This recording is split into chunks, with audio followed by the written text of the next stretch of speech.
Hello, this is LFP Animations and the Tossme guys, and Hello. today we are doing a commentary on part 2 of the Multi-Doctor story. If you either haven't seen the Multi-Doctor story itself, part 1's on my main channel and part 2 is on Jacob's main channel. And part 1 of the commentary, there's an annotation to it, and it's on Jacob's alt channel. Yep. So So, I suppose we ought to get straight into it then.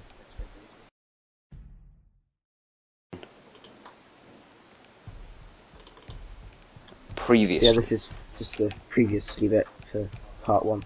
In part 1 we touched upon the origins of how it actually started up, and some of the behind the scenes sort of stuff as well. Yeah. And of course, the actual commentary on the part 1. Yeah. So yeah, that's the channels.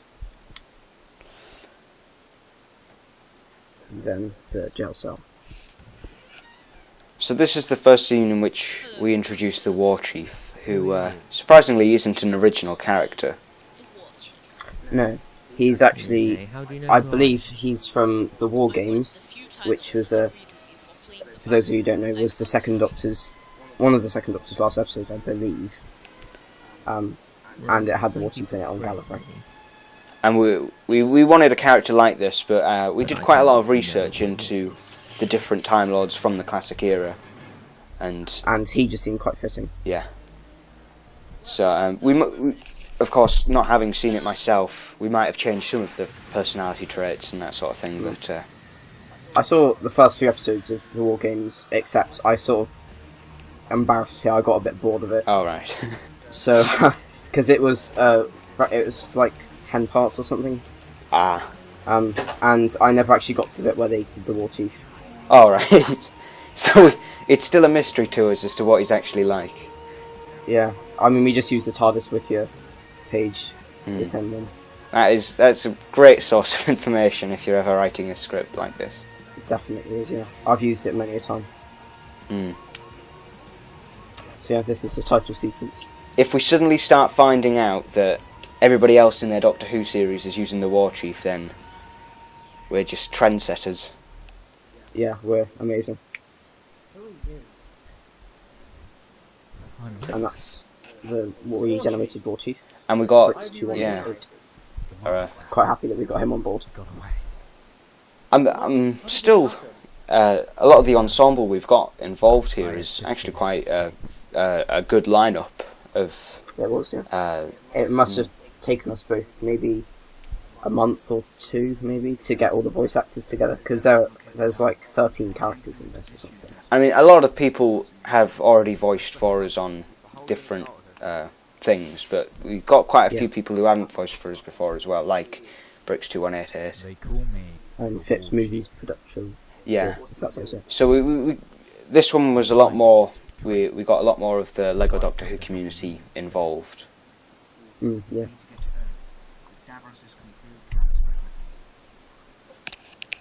I can get you all TARDISes. Where do you need to go? Now, one thing we had in the original script was obviously they're all going out to different places. We had Tyler's Doctor go out to a cyber ship. Yeah. But that scene was removed.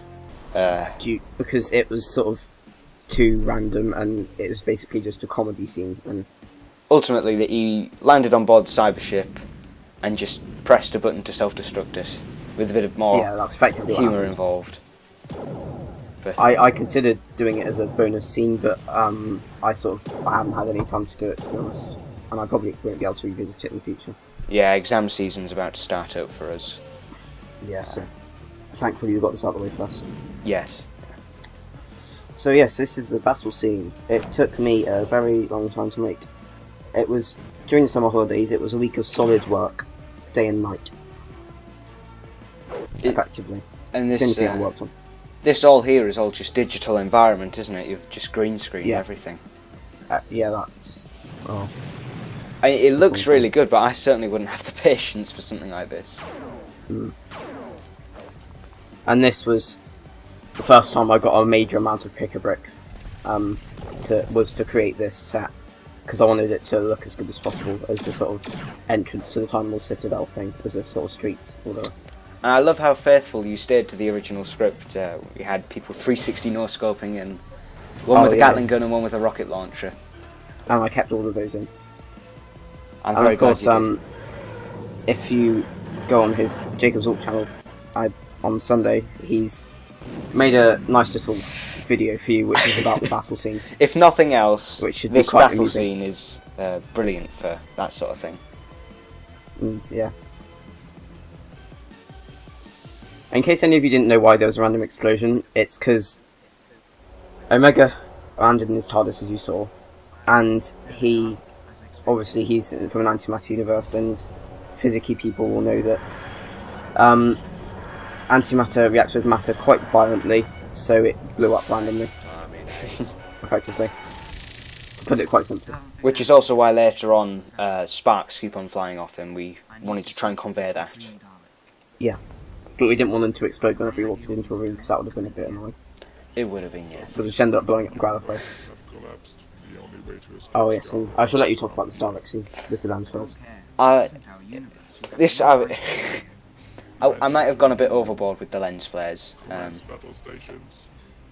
but it's an artistic choice, if nothing else. J.J. Abrams. We should get Michael Bay involved. Oh yeah. He'll set us straight. And yeah, this is the Omega Sparks thing. I must admit, I still really like the choice of music you put in here. Oh yeah. It fits so well. It was, I believe it's called A Machine That Makes Machines. It's part of the Series 7 Part 2 soundtrack. Oh right, it's actually official Doctor Who soundtrack. It is, yeah. Oh right, it sounds very good for that sort of thing, but I think it fits very well. Yeah. So this part, Jacob filmed this scene here, but not this one, because due to time constraints, he was unable to film this particular scene. So I ended up taking it on. Omega, I think you did a very good job, though. I presume the think it turned out very well. Yeah. Thanks. All I did was supply them with transport, and even if I knew This was, I believe, the second last scene I filmed before that random, like 1 second scene with Jacob's Doctor in the TARDIS before he goes to the Dalek ship. Yeah, so this is one of the latest ones we've done. Yeah. And that was the first time I ever did masking, believe it or not. Oh right, Yeah, when he got thrown out the door. that was the first time you did it. Yeah, I've never done it before. It looks very professional, especially if that's your first time. Thank you. One thing I do quite like about this episode we've done here is that we see a lot more of the inner workings of Gallifrey. Yes. Because, I mean, Which you is why never I see like it in the the sort actual of series, do you? spy thriller type feel of it. Yeah, Yeah. it looks good. I think. And this is Dakaro, Planet of the Vortex Lords. Yeah, obviously the Vortex Lords were in my first series, but I never really explained where they came from or anything. So we wanted to explore that in the multi-doc story, and so I could continue that with series 2, but also because it just seemed to fit in quite well with sort of themes of this episode. Let's consider this like a 50th anniversary type thing. We're just going into our own mythology, if you will. Yeah. We have no Yeah, use sort for of the like that. Doctor. Exterminate him. Exterminate. Here come the Vansflares again. Exterminate. I mean, one thing I don't like that shot because I've only got the one Dalek, so I had to try and split screen it, and it's Oh, right. a bit more visible there. I didn't notice this one. Oh right, well, it's better than I thought then. But yeah. Yeah, I had to create TARDIS because, as you know, he cancelled his Doctor 2 series, and he broke his TARDIS and he decided to cancel it, and then I was like, wait, weren't you meant to film that scene? And yeah, I ended up making that in the end, so that wasn't too bad. It was sort of inspired by the classic / 8th Doctor's TARDIS in a way. Oh, Yeah, and this shot just makes my eyes hurt with the out of focus. I can't believe I did that. We must return. Oh well, we all make mistakes like that. And this Autobots Reunite, Tyler told me to include it because we were discussing music a while ago, and I just had to include it. I thought it just fitted very well. There's nothing we can do for him now. I'm sorry. Doctor, come forth. Yeah, definitely does. Your fate would be similar, but I need your help now. The Master is missing, and we need you to find him. We were inspired a lot by the use of the Doctors here by Jor-El in Man of Steel. Yes. How they're sort of like ghosts or whatever. They're sort of in their own universe, but they're like transmitting their consciousness to mind still until they've finished their adventure, shall we say? Yeah. I don't think that's actually been done before, where sort of the adventure ends and then they have to keep on going. Yeah, I don't think that was Or One thing I will say though is you timed that perfectly with the music and the door opening. Oh yeah, I know. That I just put the music in. I was like, yes, that's brilliant. It fit just went perfectly. Unlock one of them. And that arm lock that you saw before was it was very difficult to do. Don't know why we wrote that in the script. yeah, that's my bad.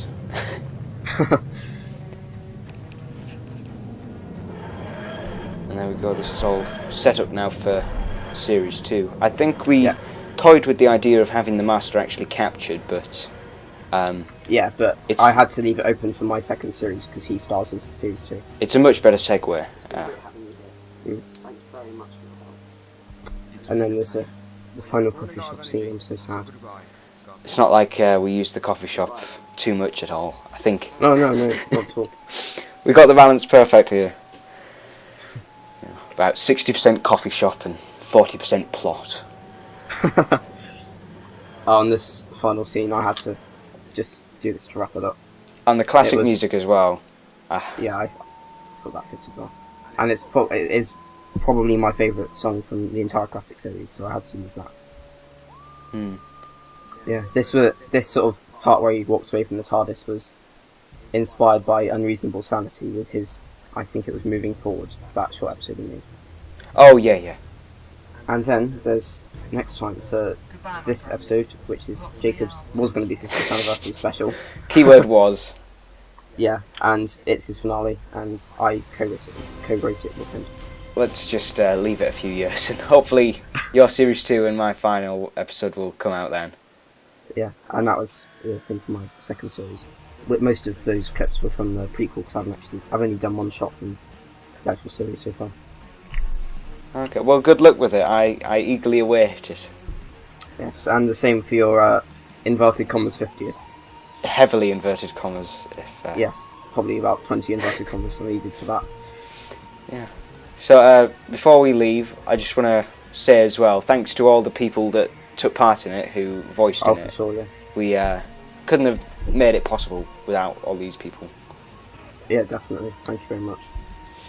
And of course, thank you for working on this with me, Jacob. And the same to Tyler, who, like I said, unfortunately can't be with us today. He will he'll stay with us in our hearts. Yeah, he is still alive, by the way, just in case any of you wondered. Right. Yeah, so that's all. Okay. See you later then. I hope you've enjoyed, and bye. Bye.